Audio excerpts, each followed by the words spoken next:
Good afternoon, everyone, and welcome to our first webinar of the year. Today's topic should be of great interest to you as employers, recent employment regulations and risks. For those of you who routinely attend our webinars, you're well familiar with Donald C. Works III.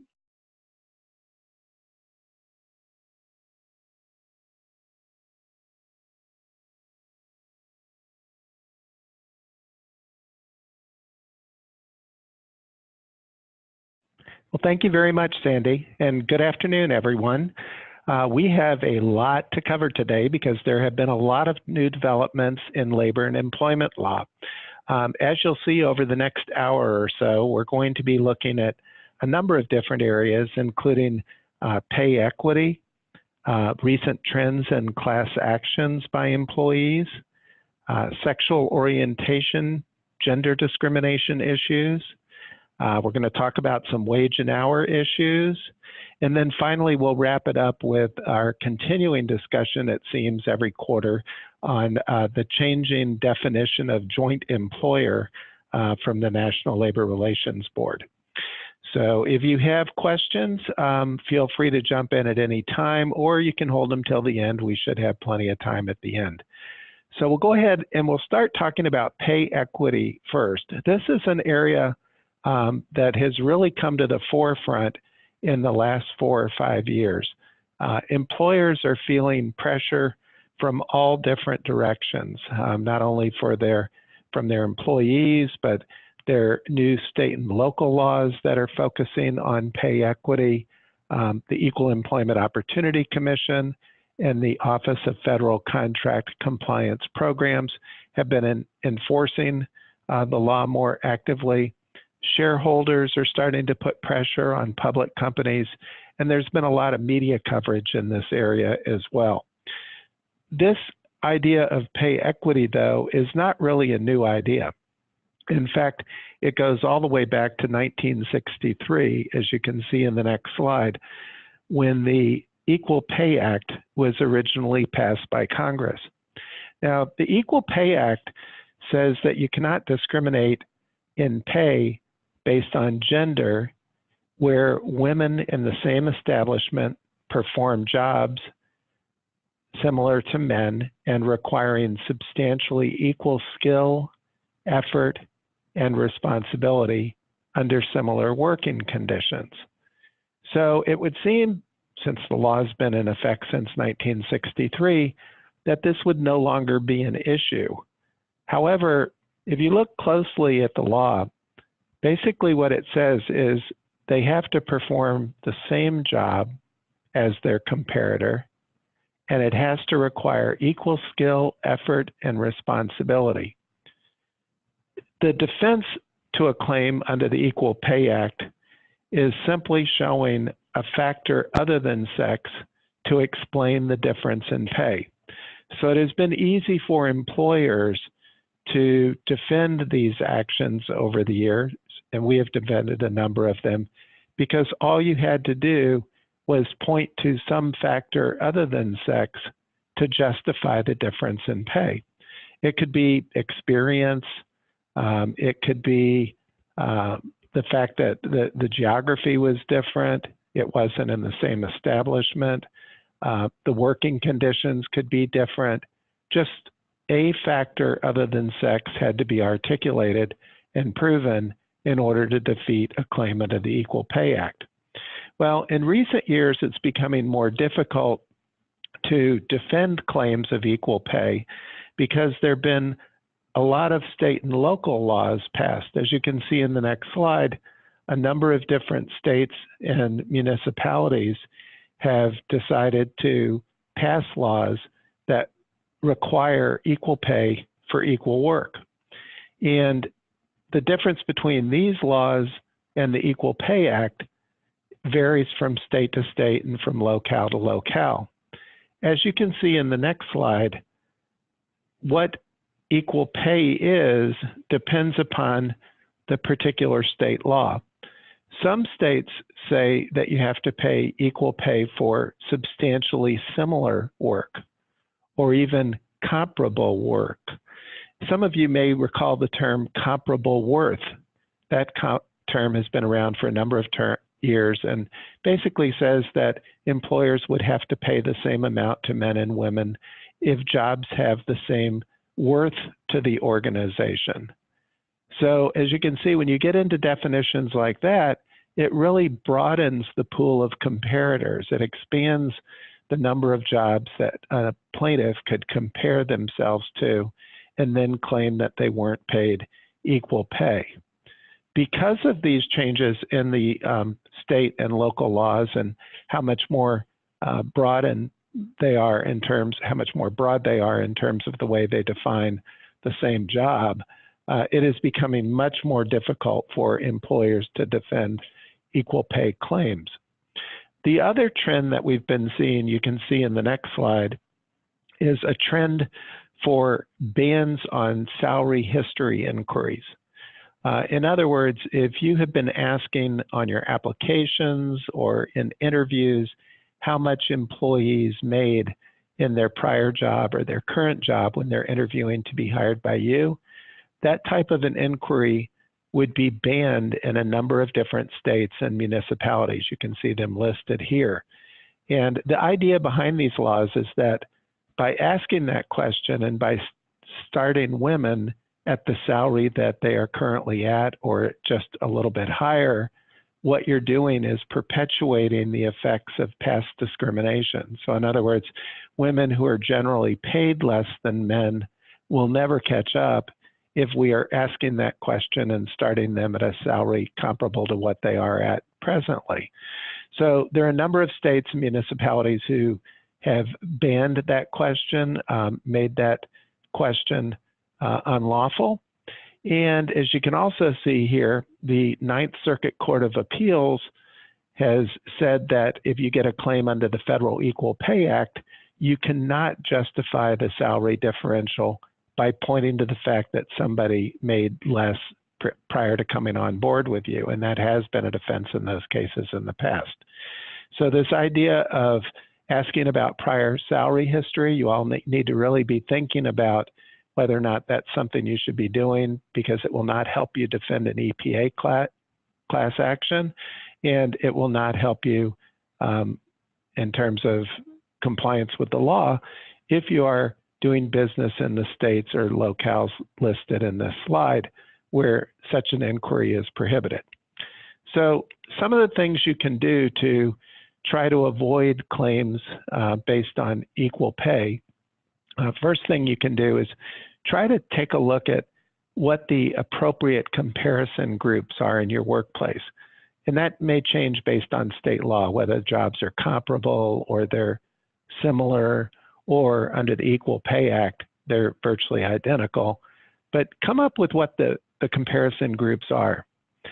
And then try to look at the people's salaries in those jobs and identify why they're different. What are the factors that would help you explain the differences in pay? And if you can't readily explain the differences in pay, then you need to go a little bit further, a little more in depth, interview employees, maybe the managers, to try to determine whether or not there are legitimate factors that are impacting pay. If not, and it appears that there is disparate pay based on gender, you need to consider pay adjustments. Curiously, when I've worked with employers on this type of an audit and they've done pay adjustments, in some cases it's actually risen, the rising tide affected all boats. In other words, by bringing women up, they also brought some men up as well to achieve equal pay in the workplace. So it's something that you ought to be thinking about, because these types of claims are becoming more common. The plaintiff's bar is really focused on this area, and it's an area that will continue to be at the forefront of litigation in the next 5 to 10 years, we predict. All right, so speaking of litigation, let's talk about class actions a little bit. Now, over the past 10 years or so, I'm sure any of you who have been in the human resources arena have heard about all the class actions and collective actions for overtime compensation or unpaid breaks out in California. There have been a number of these different class actions over the years. But recently, the plaintiffs' bar, that is, attorneys who represent plaintiffs or employees, have found a lot of new areas to focus on and bring class actions in. And these new areas you can see listed in the next slide. There are 5 key areas. We've got class actions that are based on this Me Too movement. There are class actions under the Americans with Disabilities Act relating to websites. We've been seeing class actions based on online job assessments, online hiring practices, and finally, background screening. So let's talk a little bit about each of these areas so that you're familiar with what is the focus of these lawsuits, and perhaps you can think about how you can work in your workplace to eliminate the risk of a class action against your organization. So first of all, the first area where we're seeing class actions is with the Me Too movement. And as you all know, this movement has resulted in a lot of individual sexual harassment claims being filed. But in addition, there have been a number of class actions, and the class actions, for the most part, have been brought by the Equal Employment Opportunity Commission. And you can see listed here a number of different settlements of class actions by the Equal Employment Opportunity Commission that involved classes of female employees who claimed that they were subjected to sexual harassment during their employment. You see one settlement there that involved 15 former female employees, a settlement of $340,000. Another one for $75,000 with 3 female employees. And finally, a $100,000 settlement with a packing company on behalf of a class of female employees.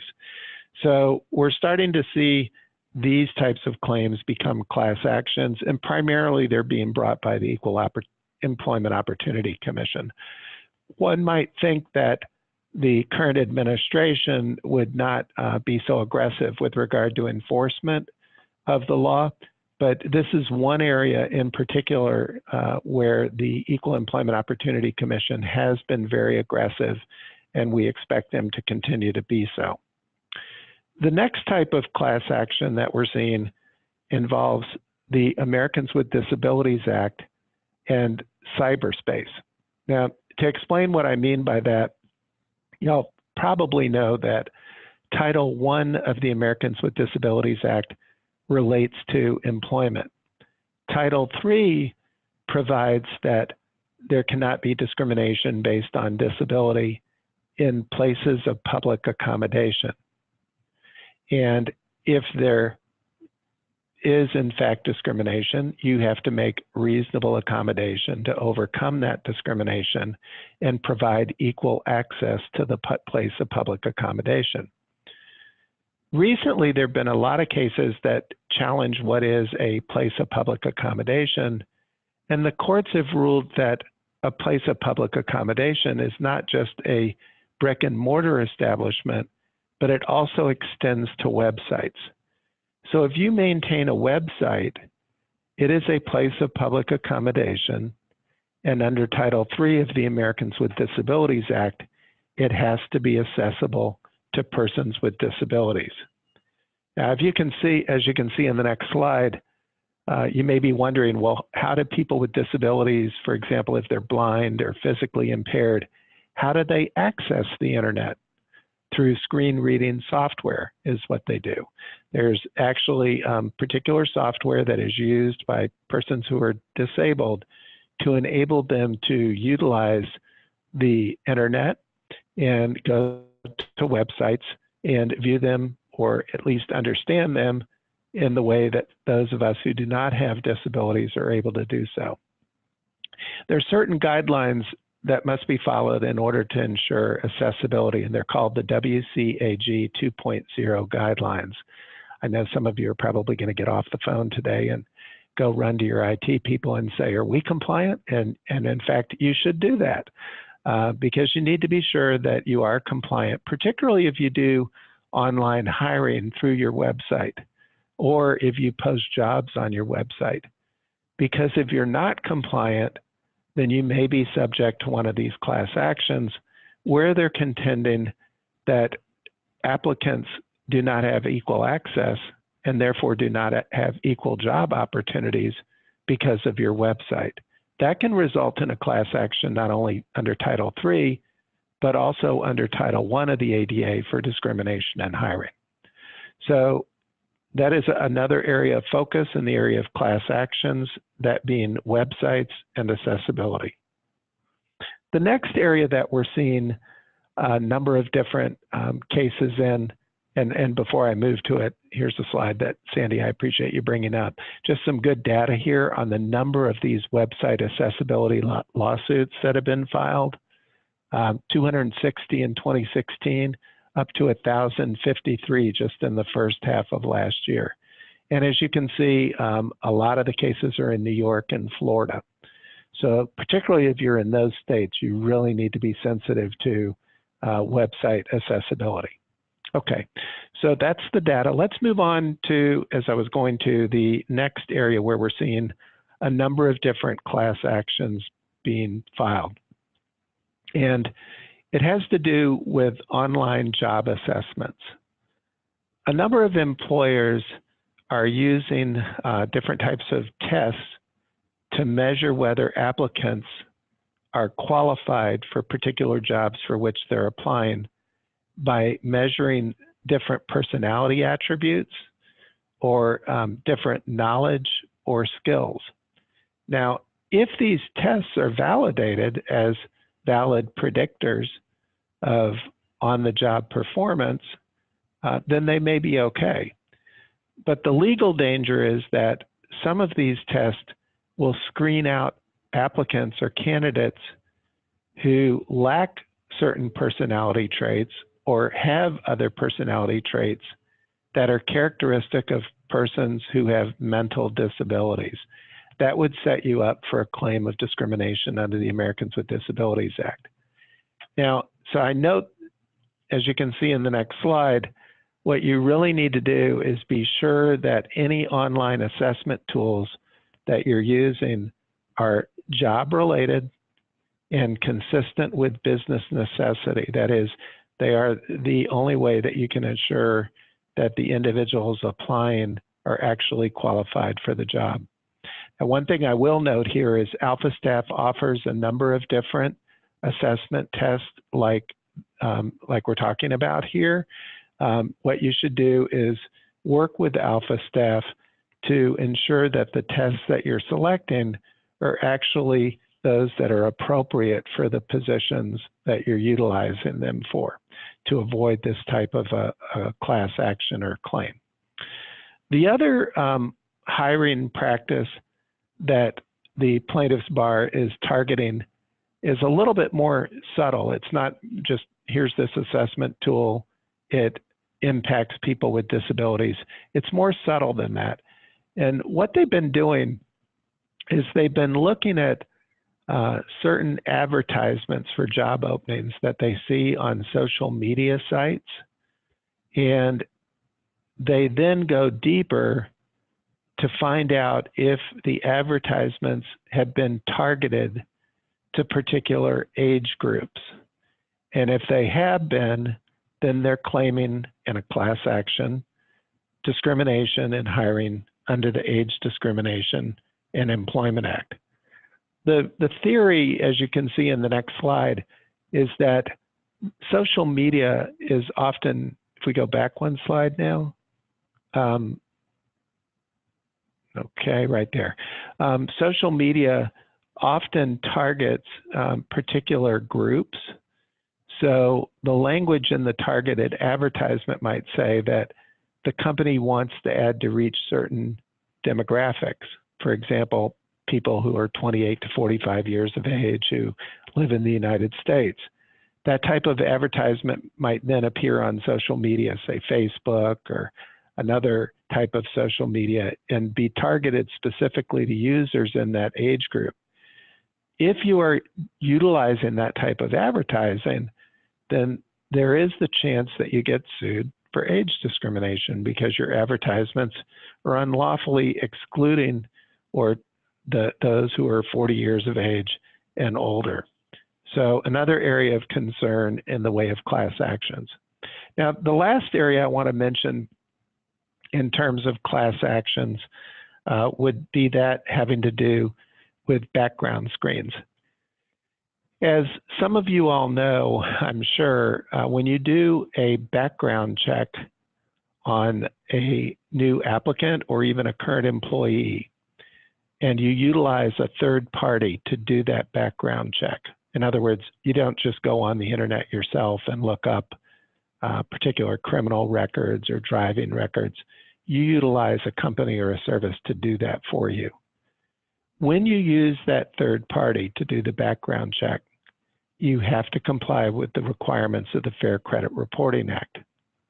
Now, that law requires that you get specific consent to do the background check, and the consent has to include certain disclosures of the Fair Credit Reporting Act's requirements. If you then decide that you're not going to hire somebody based upon what you find in a background check, you have to give them a pre-adverse action notice. Again, that has to be accompanied by certain disclosures. And then finally, if you do not hire based upon what was in the background check, you have to give the applicant an adverse action notice accompanied by certain disclosures. You can see through this three-step process and all these disclosures, there's a lot of room for mistakes to be made. And the disclosures often are not clear and conspicuous as required by the law. They're not always separate from the application form. And sometimes they include extraneous information to where it's not clear to the applicant just exactly what you're doing. The plaintiff's bar has decided that this process and non-compliance with the process unlawfully excludes persons for consideration for employment. So they've been bringing collective actions under the Fair Credit Reporting Act, or class actions as they're termed under this law, against employers challenging their hiring practices and their compliance with the law. It's an area that it really doesn't result in a lot of monetary reward for the plaintiffs themselves that they find to bring the lawsuit. Really, it's all about the attorney's fees. And the attorney's fees can mount significantly and rapidly. So compliance with the Fair Credit Reporting Act is something you definitely want to assure yourself of. Make sure that you are dotting your I's and crossing your T's to avoid any claim under that law. So as you can see, there are 5 new fronts for class actions. More to worry about, more to think about, but definitely things that you should be aware of and start to turn your attention to in order to avoid legal action. Okay, one other area, or the next area I want to touch upon, is the issue of whether or not sexual orientation is the same as gender discrimination under Title VII. We continue to have a split in the courts on this issue. The 11th Circuit Court of Appeals, which is primarily the southeastern United States, holds that Title VII of the Civil Rights Act that prohibits discrimination based on sex does not include discrimination based on sexual orientation. On the other hand, there are 3 other circuits who have ruled that Title VII does prohibit discrimination based on sexual orientation. And the Equal Employment Opportunity Commission has taken the position that Title VII's prohibition of sex discrimination also prohibits discrimination based on sexual orientation. So we have a split in the circuits right now, and as you all probably know, what happens when there's a split in the circuits is the Supreme Court of the United States has to get involved. As you can see in the next slide, there are presently 3 cases which the Supreme Court has been asked to review. 2 deal with sexual orientation, and the 3rd deals with gender identity and whether gender identity is a protected characteristic under Title VII. The Supreme Court has not decided whether they're going to take these cases up at this time, but if they do, perhaps we will get a resolution to this issue that has been out there for a number of years. In the meantime, we can expect to see continued introduction of legislation both on the federal level, state level, and also on the local level to prohibit sexual orientation and gender identity discrimination. One last note in this area, just looking at the 11th Circuit Court of Appeals decision in the next slide, Evans versus Georgia Regional Hospital. It's interesting, when the 11th Circuit said that sexual orientation is not a protected characteristic, they did go on to say that sex stereotyping is. So while they won't go as far as to say sexual orientation is protected, if you are stereotyping individuals based on gender, that would be prohibited.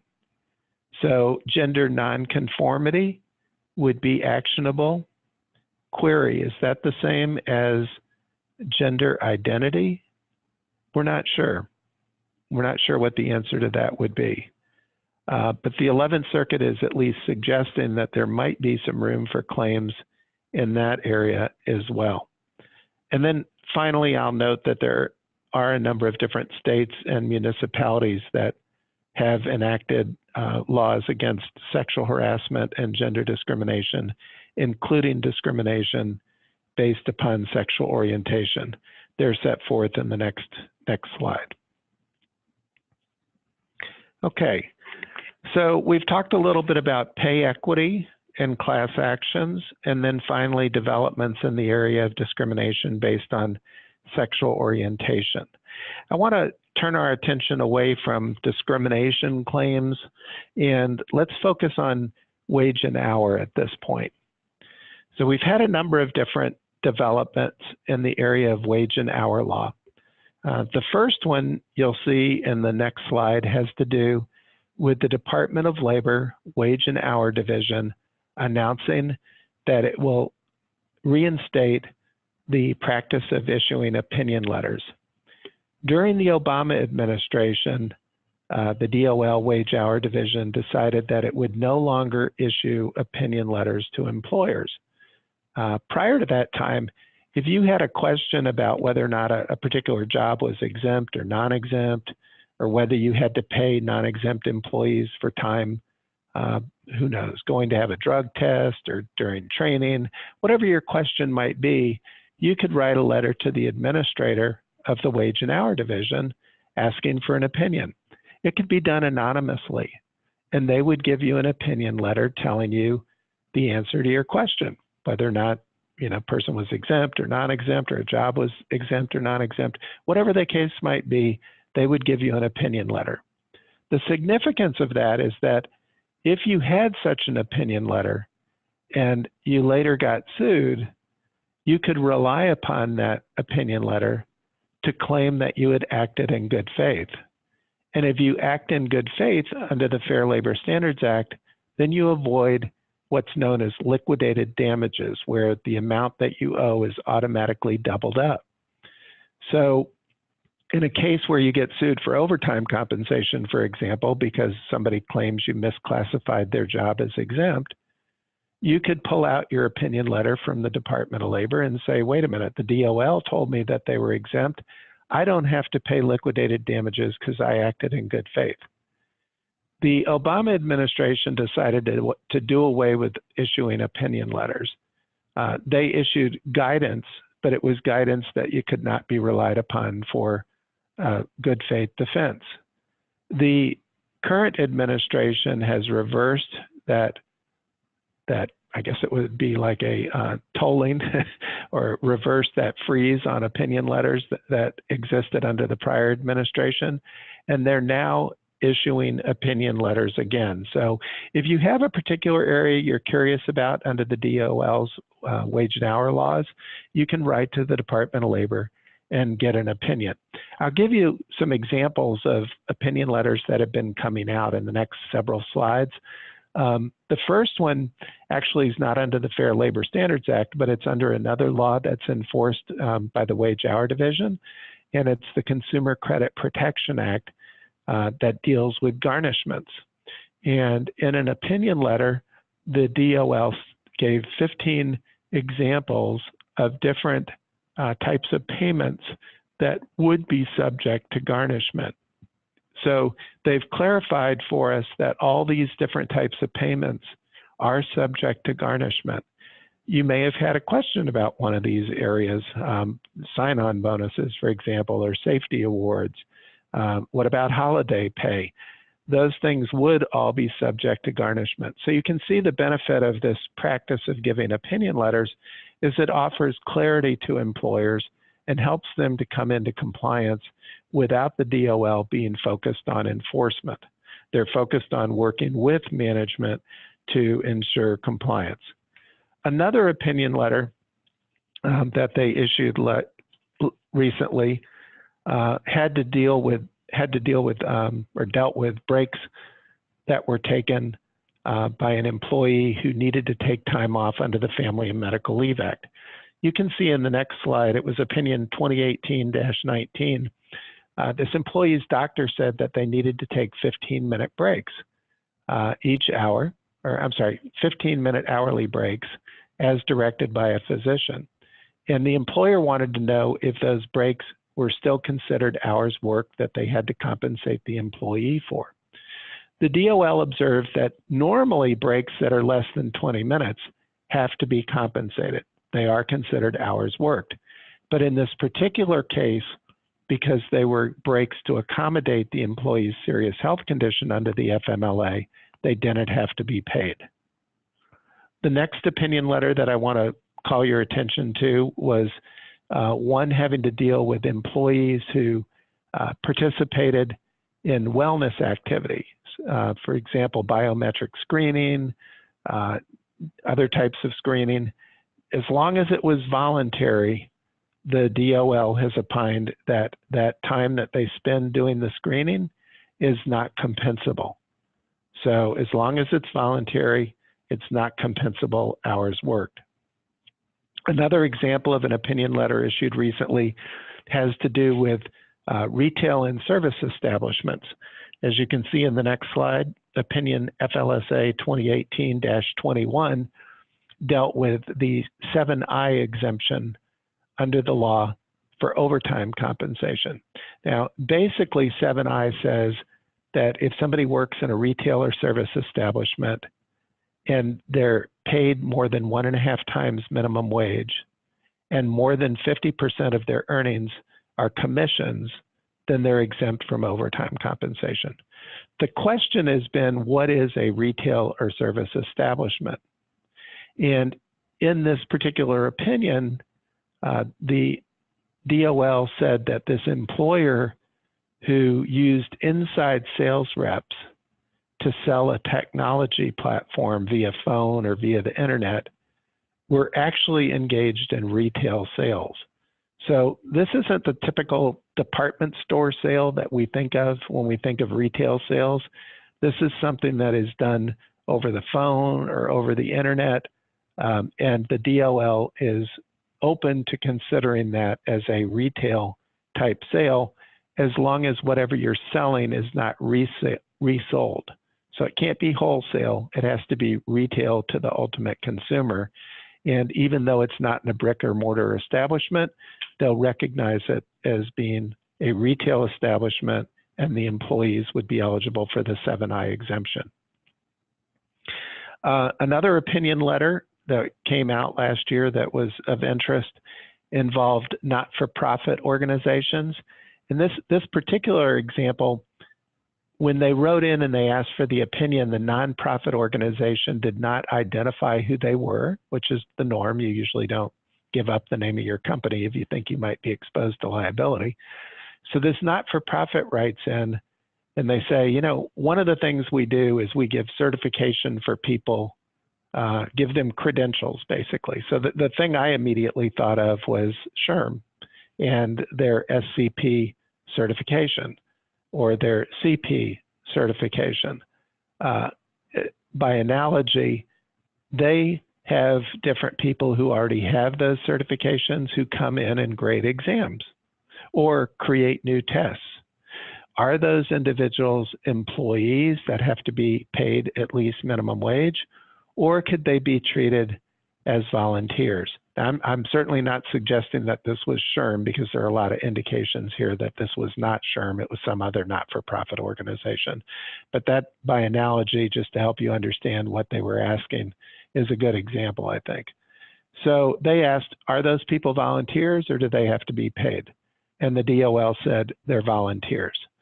So good news there. They're willing to consider a broader definition of volunteer so that you don't have to pay individuals for their time invested on behalf of your organization.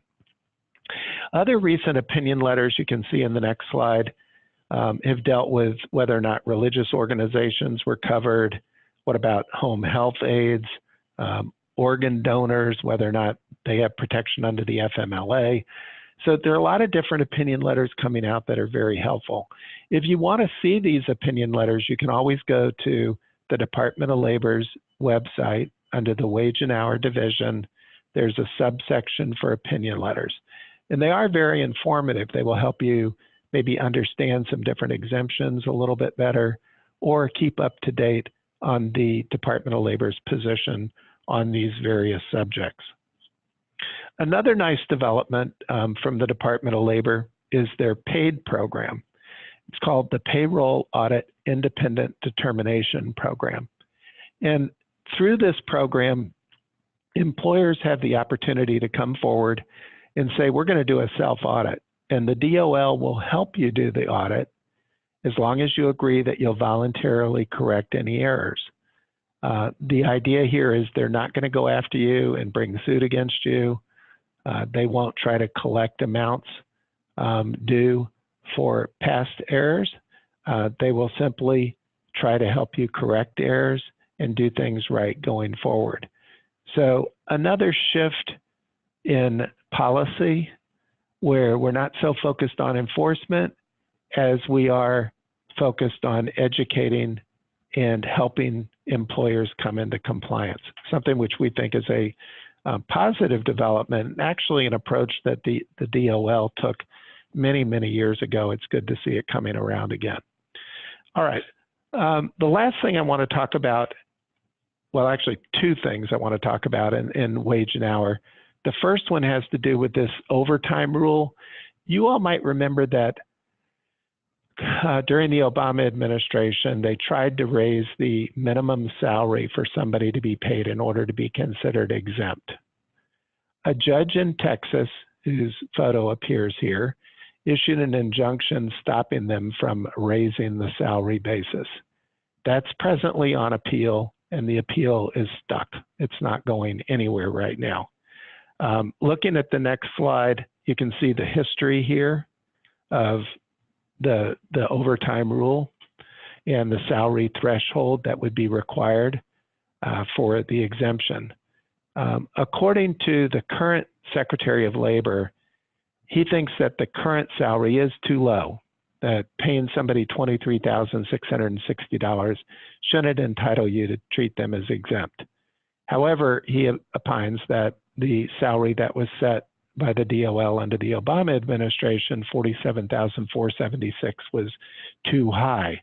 They're soliciting comments on this, and we expect that there to be new proposed regulations with new salary requirements issued at some point in the future, somewhere between those two numbers. So you can expect that if you have people you're treating as exempt that are paid as low as $23,660 per year, that number is going to go up. You're going to have to pay them more for them to continue to be considered to be exempt employees. Okay, we'll skip over the next slide, which deals with tip pooling requirements. This is just a bill that's proposed in Congress right now to kind of crack down on employers who are taking tip credits but not distributing tips properly. Not a lot going on there, and I don't think that's going anywhere. It's pending in the House. It's not going anywhere in the Senate, so we can set that aside for now. But let's take a minute, as you can see in the next slide, to discuss another issue that deals with tips. and that is what's known as the Department of Labor's 80-20 rule. So by way of background, you all probably know that if you have tipped employees, you can take a tip credit of $5.12 an hour. That is, if you can show that the employees are receiving tips of that amount, and only pay the employees $2.13 an hour. So it's for people who are in tipped positions. The Department of Labor came up with a rule, or I should say a guideline, where they said that you could not take the tip credit if the individuals you were taking the credit for spent more than 20% of their time doing non-tip work.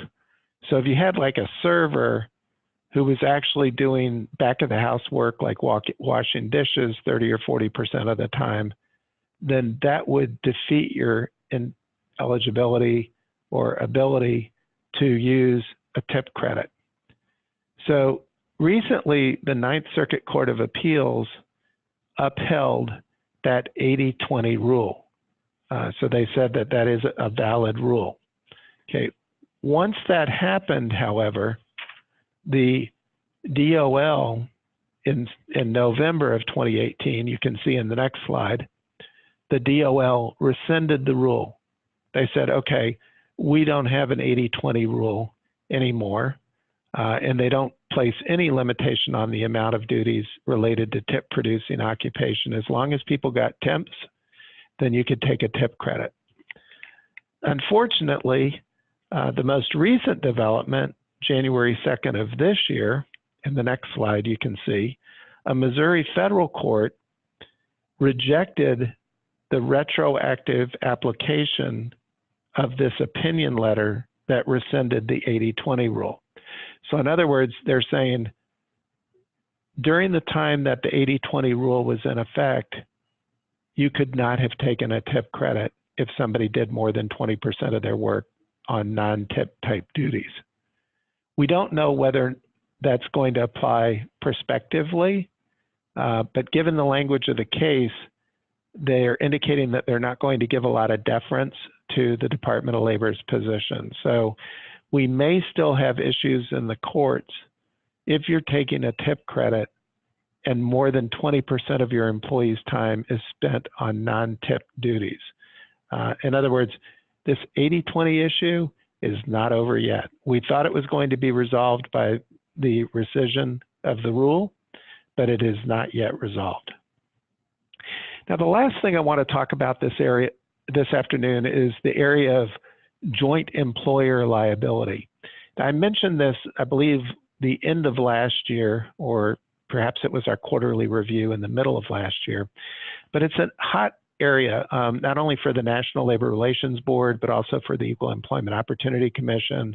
And even on the state level, different agencies are exploring whether entities can be deemed to be joint employers and have liability for different type of actions. So if your company, for example, has a number of different subsidiaries that stand alone, have their own management, the question often becomes whether or not the parent can get dragged into a lawsuit as a joint employer for one of those subsidiaries. So by way of background, in 2015, the National Labor Relations Board overruled 30 years of precedent. And they said that two entities could be joint employers where they share or co-determine matters regarding employees' terms and conditions of employment. This was very broad brush, employee-friendly interpretation of the law. So that benefits an employee who wants to claim that they're not only employed by a subsidiary, but a parent as well, if the parent was involved in determining matters of terms and conditions of employment. So if a parent sets budgets, arguably they're involved and they're on the hook for liability of a subsidiary or a co-employer. So that was the board's stance in 2015. Fast forward in the next slide, in December of 2017, the board reversed their position and went back to the more employer-friendly test. Not long thereafter, however, they vacated that decision and switched back to Browning-Ferris, which is the employee-friendly test that I just mentioned a moment ago. Now, in March of last year, you can see in the next slide, the National Labor Relations Board said, in essence, we need help. We can't seem to decide this one way or another and make it stick. So they asked for the DC Circuit Court of Appeals, that is the Circuit Court of Appeals in Washington, DC, to consider Browning-Ferris and decide whether or not joint employer status would exist as they had defined it to exist. Now, what the DC Circuit decided was that Browning-Ferris is mostly upheld. They said what you need to look at is whether or not an entity reserves the right to control the workers and has some indirect control over the workers. If they do, then they will be deemed to be a joint employer and there will be joint employer liability.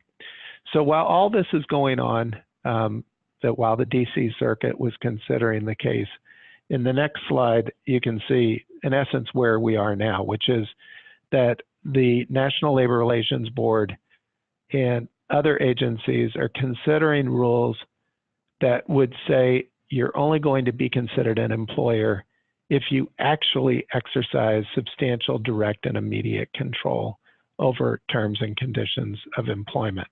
There is legislation in Congress pending right now that would result in that definition being adopted, which is good news for employers. So there you have it. We have a lot of developments on the labor and employment front: pay equity issues, class actions, sexual orientation issues, wage and hour issues, and finally joint employer issues. I hope today's webinar has helped each of you get up to date on those issues. And if you have any questions, I'd be glad to try to answer them at this time. Thanks, Don. And I'm not seeing any questions right now, but let's see, something just popped up.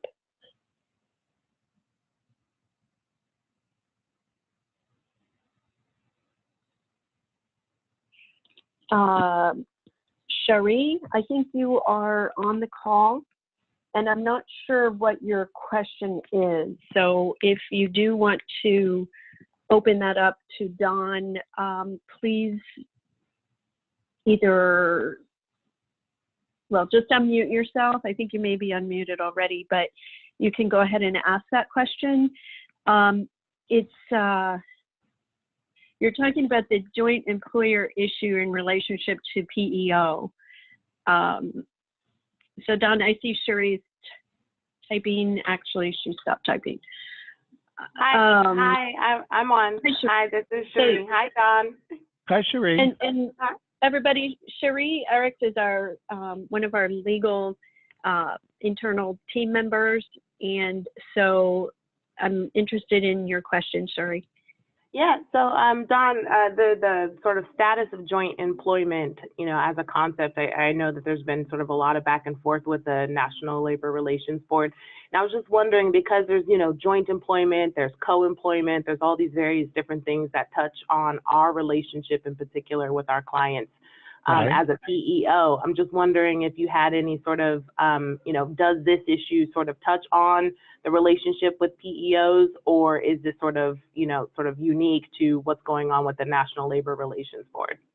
I think it's an issue that touches on PEOs in that not only the board, but also other, like the EEOC and other agencies have been open to expanding the definition of who a joint employer might be, sometimes including PEOs, sometimes including staffing companies, sometimes including subsidiaries.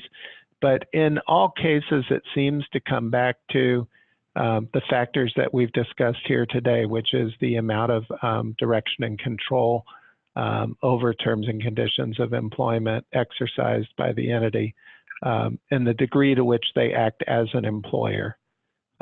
So it's going to vary from case to case and from agency to agency, but those would be the areas of focus in making a determination. Okay, makes sense. Thank you. You're welcome. Great question. Thanks, Sherry. I don't see any more questions. If you do want to type a question in the Q&A, go ahead and do so. In the meantime, you should see the slide that shows you how to obtain your credits if you are looking for those for SHRM or HRCI. You can, pardon me, also reach out to your HR account manager.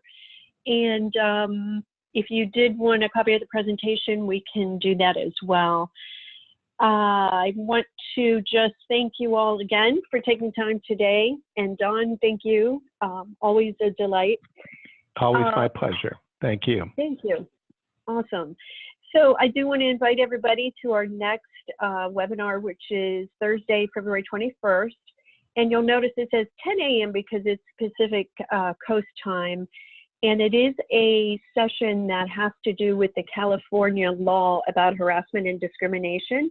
So if you have anybody who works in that state, you would want to attend. It's a 2-hour course and it complies with all the mandated aspects. If you're not in California, it's a good idea to attend anyway because it does give you some great information about why this is so important that you know how to handle these types of cases. So make a note and we hope to see you then. And again, thank you everybody and I hope you have a great day. Take care. Thank you. Bye-bye. You're welcome. Bye-bye.